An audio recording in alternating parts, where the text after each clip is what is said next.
বান্দা খালি রোজা রাখে, ফেরেশতারা কিছু লিখতে পারে না আমল নামায়, কারণ আল্লাহ বলে এটা কিছু লিখিস না, কারণ আসসাউমুলি, এই রোজা রাখছে আমার জন্য, ওয়া আনা আজজি বিহি, এই রোজার সওয়াব, প্রতিদান, অ্যাওয়ার্ড, এটা কিয়ামতের দিন আমি আল্লাহ নিজ হাতে দেব, নিজ হাতে দেব।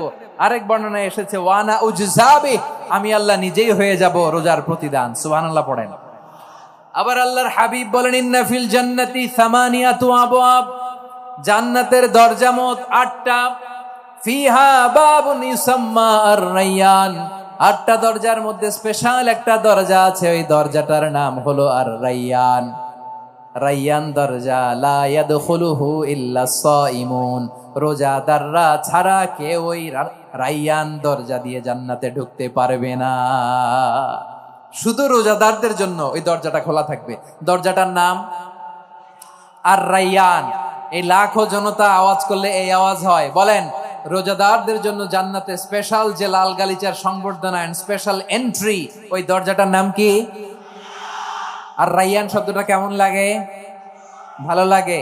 অনাগত সন্তান যদি কারো আসে, ছেলে সন্তান, নাম রেখে দিয়েন আর-রায়্যান। পারবেন? আমাকে সবাই ধরে রাস্তা ঘাটে, বাসায়, অফিসে, আদালতে, এয়ারপোর্টে ধরলে, হুজুর আমার একটা ছেলে হবে 2 মাস পর, একটা নাম দেন। চাঁপাইনবাবগঞ্জবাসীর জন্য আমি একটা নাম দিয়ে গেলাম।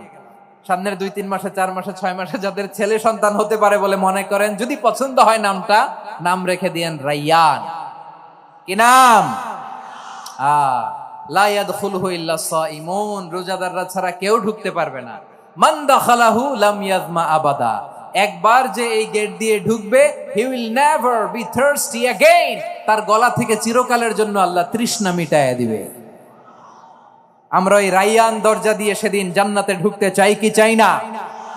আমার প্রিয় ভাইরা, প্রতি রাতে রমাদানে আল্লাহর ফেরেশতারা আহ্বান জানায়, ইয়া বাগিয়াল খাইরি আকবিল, ইয়া বাগিয়াশ শাররি আকসির, হে কল্যাণের পথের যাত্রী, আকবিল প্রসিড, আরো ইবাদত করো, আগাও আগাও, আরো জান্নাতের নাজ নেয়ামত কামাও। হে অকল্যাণের পথের যাত্রী, আকসির, স্টপ স্টপ, অনেক হয়েছে, আন্না, এ রমাদান এটা পাপের মাস নয়, এটা ইবাদত করে জান্নাত কামানোর মাস। চিল্লায় বলো ঠিক কি না?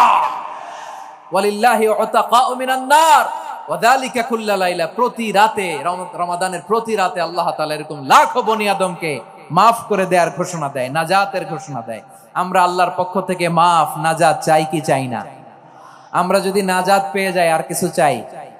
কথা বলে না। আমাদের নাজাত লাগবে, আওয়াজ করে বলেন তো কি লাগবে?